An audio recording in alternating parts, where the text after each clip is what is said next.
जी, मेरा नाम अदीला भट्टी है। मेरा फ़र्रुख शहबाज वड़ाइच साहब से ये सवाल है कि जिस तरह आपके एंड में आपकी कास्ट वड़ाइच जो है उसे मेंशन किया गया है, तो क्या आपका सुहेल वड़ाइच साहब के साथ कोई रिलेशन है या सिर्फ आप ज़ात बरादरी की हद तक जो है एक दूसरे में आप में ये कदर जो है वो मुश्तरक है, ये कॉमन है?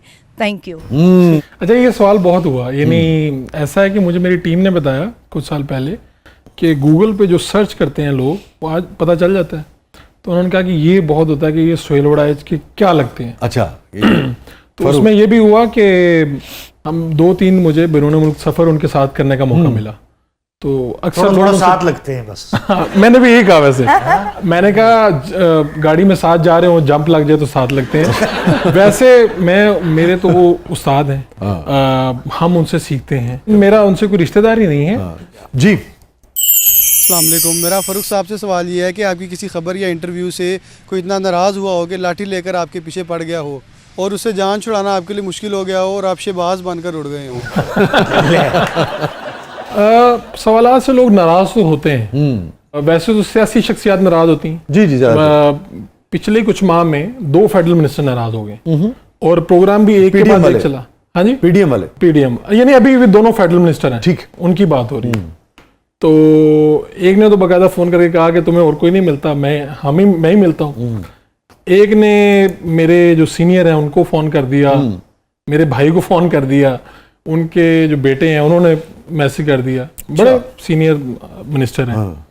तो ये तो हो गया इस तरह की नाराजगियां तो हम मामूल में भुगतते हैं। वो तो कोई मसला नहीं, ठीक, इसकी आबादत तो रोज ही का है मामूल। हुआ ये था कि मैंने एक किसी का इंटरव्यू किया और उस इंटरव्यू में एक उसका लाहौर के जो दुश्मनदार ग्रुप हैं उसका वो एक बड़ा नाम था। ठीक है।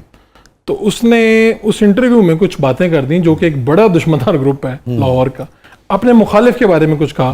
तो जो दूसरा ग्रुप था उन दिनों उनके ऊपर भी कुछ थोड़ी वो अजियत का शिकार थे, कहीं पुलिस से कुछ डंडा सोटा चल रहा था उनके ऊपर।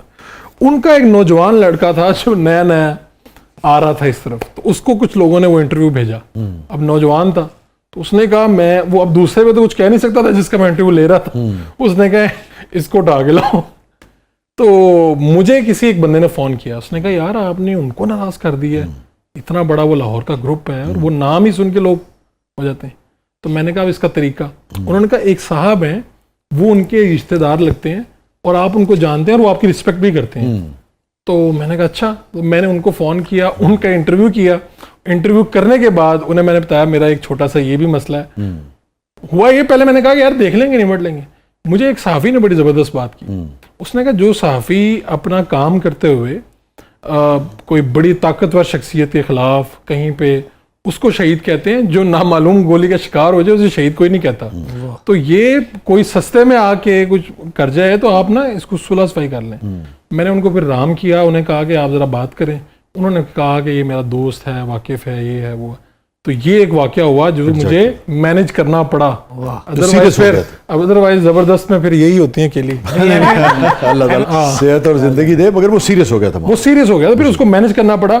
बाकी सियासी तो मामूल की हैं, यानी एक लम्हे में आपके कोई दोस्त होंगे मिनिस्टर और आपने जैसी की बात की है 2 दिन बाद वो मिनिस्टर जी बुरी लगेगी। सियासतदान का एक कमाल भी है जो बेशतर में है और होना भी चाहिए कि वो एक खास हद तक जो है ना वो जाता है।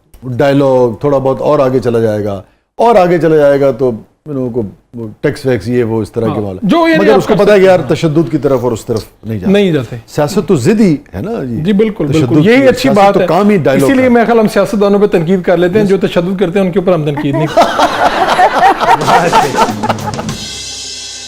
और देखिए इसीलिए हम सियासत के साथ भी खड़े होते हैं। इसलिए कि हम ये समझते हैं कि सियासत ही वो चीज़ है और जमहूरियत ही वो चीज़ है जो ये पेचीदा गिरहें जो है इसे खोलेगी और मुल्क को आगे लेके चलेगी। बेशक, क्योंकि सियासत डायलॉग है ना जी। अल्टीमेटली डायलॉग से ही सबके मसाइल हल होने हैं, जब भी ये समझ में आ जाए। जी, मेरा उरिया से सवाल है कि आप डोल पे जाती हैं तो इस मुहावरे का मतलब बताएं। गल पे या टोल जाना पैंदा है। गल पे या टोल जाना पैंदा है और ये बात बिल्कुल ठीक है, क्योंकि स्टार्टिंग में जब मैंने प्ले करना स्टार्ट किया और मैंने ड्यूटीज़ करना शुरू की टीचर्स के साथ, तो मुझे ऐसा लगता था कि जो क्राउड है वो मुझे सवालिया निगाहों से तो देख रहा है, लेकिन वो जज कर रहा है मुझे कि मैं गलती कहाँ करी हूँ। एक तो है ना कि आप सुन रहे हैं, एंजॉय कर रहे हैं, तो आप जज नहीं कर रहे। मुझे फील होता था कि जो क्राउड है वो मुझे जज कर रहा है, मुझे कंपेयर कर रहा है, मैं मर्दों के साथ खड़ी हूँ तो मैं उनके शाना बजाना बजा रही हूँ या नहीं। इस वजह से मुझे अपने ढोल को बजाना ही पड़ा। ये बिल्कुल नया माने है इस मुहावरे का जो आज हुरिया ने बयान किया। क्योंकि मैं आपके ढोल वाली नजदीक हूँ। कोई गल ढोल पे प्लेयर ही इसको बयान कर सकता है, इसकी तशरीह कर सकता है। आपके नजदीक गल पे ढोल Yes. बजाना की मैं बड़ी अरसे तक गल पे ढोल बजाता रहा। अब मैं इसमें से निकल आया हूँ। मेरे ख्याल में अगर आपको मजा आ रहा है तो आप बजा लें, वरना इसको गले से उतार कर रख दें। मेरा तो ये मानना। नहीं, मजा आ रहा नहीं, बजाए। अगर आपको बजाना आता है तो आप बजाएं। नौजवानों, ये मुहावरे का मतलब तब्दील कर दिया तुम लोगों ने। सर मैंने तो एक्सप्लेन किया। यार ये यूथ के साथ ना बहुत ज्यादा प्रोग्राम करने चाहिए, ताकि ये मुहावरों का ना नया नया मतलब जो है ना वो हमें समझ में आ सके। आप बता दे सर क्या वाह। मतलब है अब आपका ये भी तो करो ना बनता है। जरा। यार मसला है कि गल पे ढोल जड़ा तुसी बजा रहे होंगे हो ना तो बहुत मजा आ रहा होता है। तफसील बयान नहीं कर सकते क्योंकि अगर तफसील की जरूरत होंगी तो तुसी वो ढोल ना बजा रहे होंगे। Stay with us, कहीं नहीं जाइएगा, छोटे वक्त बाद वापस आते हैं। आप देख रहे हैं जबरदस्त।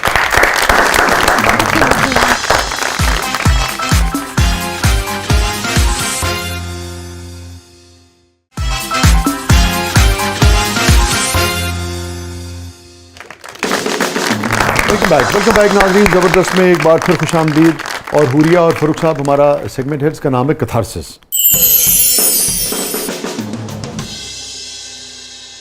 सो आर यू गाइस रेडी? बिल्कुल। Any regret Farrukh in life? मैं गली से गुजर रहा हूँ, मुझे एक मंजर याद आता है और एक आंटी रोकती है मुझे, किसी और अनजान गली से हूँ, और वो ऊपर से आवाज देती है बेटा। और वो होता नहीं था, वो उन्होंने टोकरी ऊपर से डोल या टोकरी लटकाई। डालते थे, पैसे जो चलते सन फलाना, और वो चीज वाला जो था। "ए पुत्र शैम्पू लाई आई।" अच्छा ठीक, मैंने वो 10 रुपए का नोट जो नहीं था वो वाला बड़े वाला हाँ, पुराना, उस जमाने में वो पकड़ लिया। और मेरे ख्याल में 3 रुपए का शैम्पू आता था उसमें, छोटी वो। मैं कहा ठीक है। अब वो मुझे नहीं जानती, उन्होंने रास्ते में गुजरते, मैं गया हूँ दुकान पे वो लेने शैम्पू, तो जाके मैंने सोचा कि वो तो मुझे नहीं जानती। यार बेहतरीन। तो अब ये तो हो गया, वो मैंने आज तो, तक मुंतजर है वहाँ।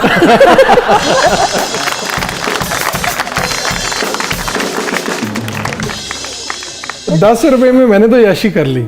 लेकिन अब मैं कभी सोचता हूँ कि यार वो उस दिन उसके बाद क्या कभी उसने किसी बच्चे के लिए टोकरी लटकाई होगी? Yes yes. क्योंकि वो तो उसको कितना बिलीव होगा कि फर्स्ट टाइम एक बच्चा गुजर रहा है, और हमारी ये औरतें इस तरह ही करती जी जी हाँ, मामूल तो था और ला एतबार लेते था। हैं बच्चे, और उसमें से और एक दो बच्चों की रुपए भी वो दे- शरारत है, लाज़िम हाँ। बात है, होनी नहीं चाहिए। मगर अच्छी बात यह है कि आपको उसका एहसास है। देखिए हाँ, मुझे उस बच्चे लगता को है कि एहसास यार ये नहीं, अब मुझे लगता है कि हमारे बच्चे ऐसे नहीं होने चाहिए।